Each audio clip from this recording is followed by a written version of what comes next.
about books, baby.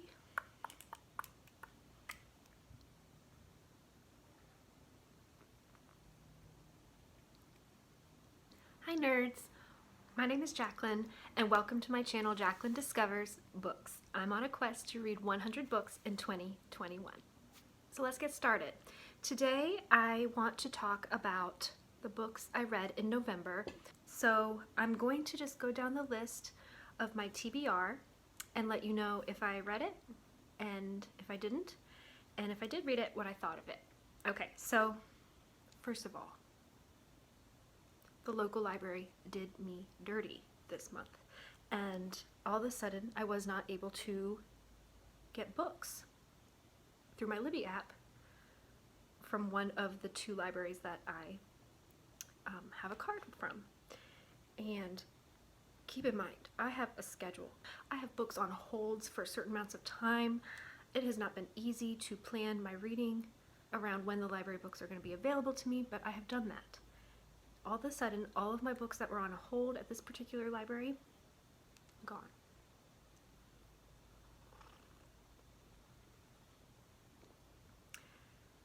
So I almost had a meltdown, but some things didn't work out, some things did. We made it work. I also got a library card from the town I actually live in. Don't ask questions. I actually went into a physical library, got books. It was a very pleasant experience. So in the end, this all worked out for me. Okay, let's go down the list. First on my TBR for the month was Midnight in the Garden of Good and Evil. I opened it, read like 3 pages. I can't say it's good or bad. I haven't read enough. I just didn't finish it. I'm going to finish it in 2022. It is not a 2021 book. We're so sorry, Midnight in the Garden of Good and Evil. The next book on my TBR was Lincoln's Melancholy. I did read this through audiobook. I gave it 3 stars. Overall, it was a little bit of a disappointment. I knew it was going to be a little bit of a downer just based on the topic, but it just really didn't keep my interest. It repeated itself a lot. It could have been a blog post, you know, it's one of those books. Next on the list is Room of One's Own by Virginia Woolf. Another disappointment. I gave it 3 stars. Virginia Woolf, apparently this book was really 2 speeches she gave that were kind of put together into a book. And the whole time I was reading it, I thought, these speeches had to have been really boring. Sorry, Virginia Woolf. She just comes off in a very judgmental tone. She talks about women writing and how they need to have their own money, they need to have their own space. But this is also coming from a very elitist viewpoint. Most people are just trying to survive, raise their children, feed them. I just had some issues with the book overall. Okay, next on my list was Talking to Strangers by Malcolm Gladwell.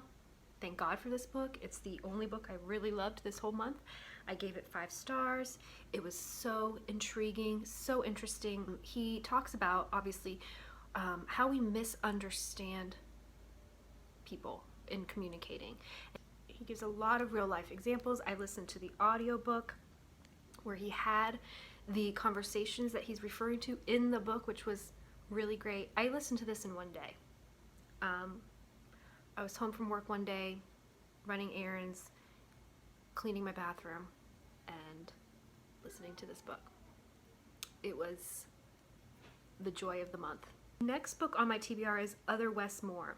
I did listen to this on audiobook, and it was great. It was really great. I gave it 4 stars because the whole book is talking about these 2 different men named Wes Moore from the same town, from similar backgrounds, similar family structures.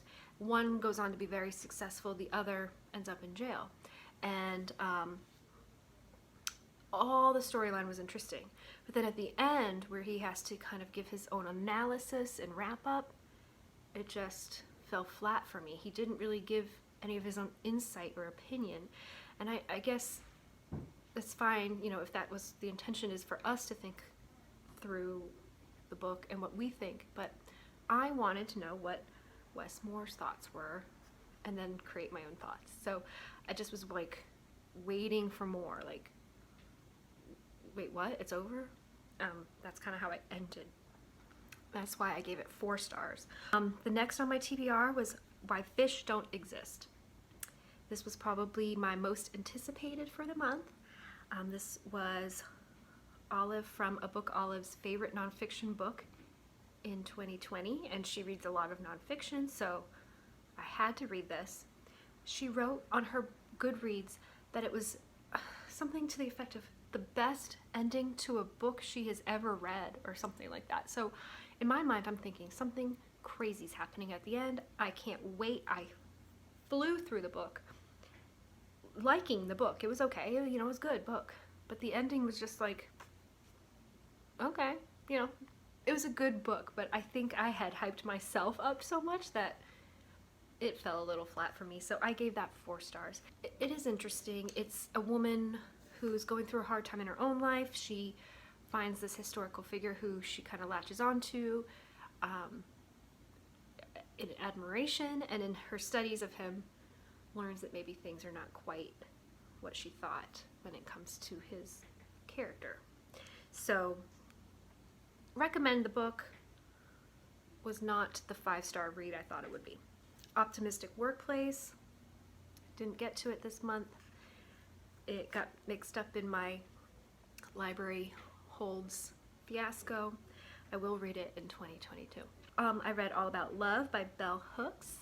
I gave it 3 stars.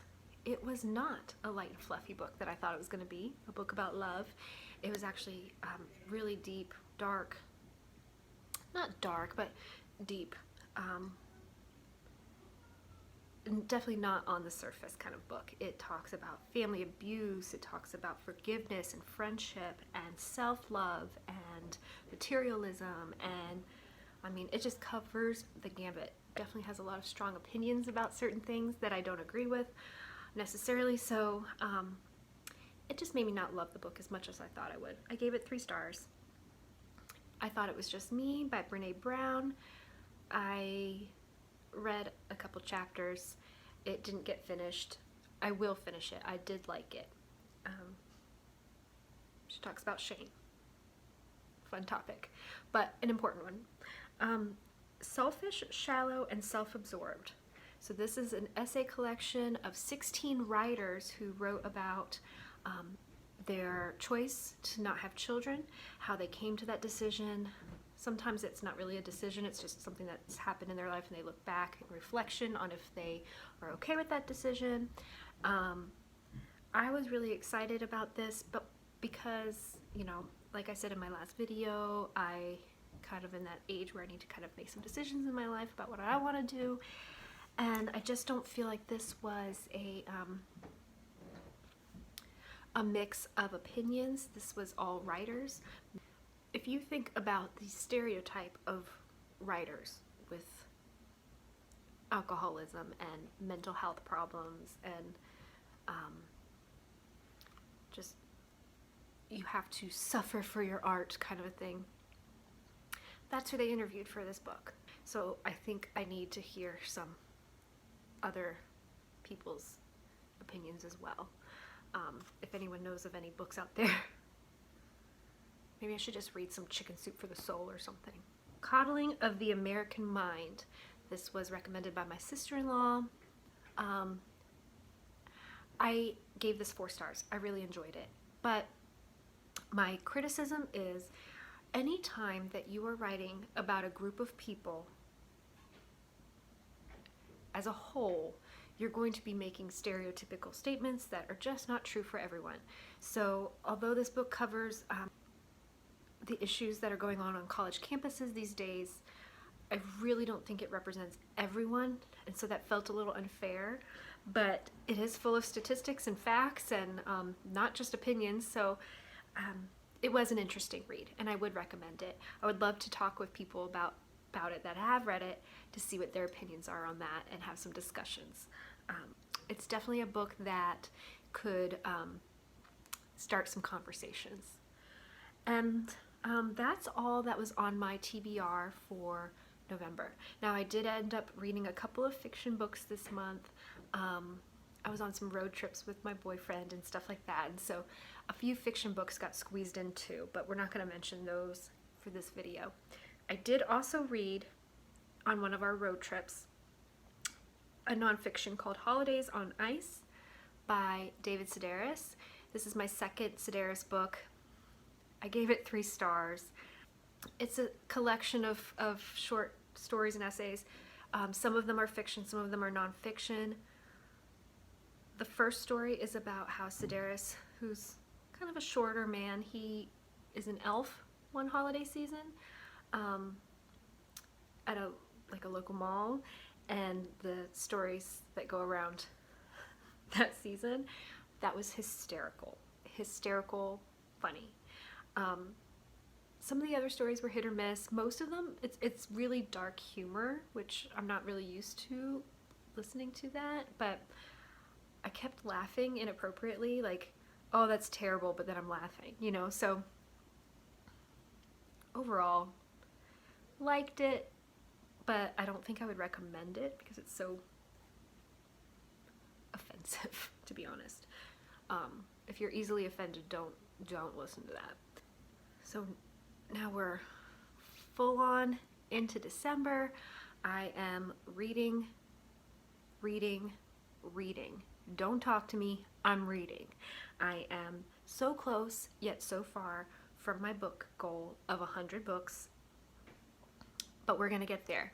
And I can't wait to tell you about what I'm reading this month. That'll be for another video. So until then, bye-bye.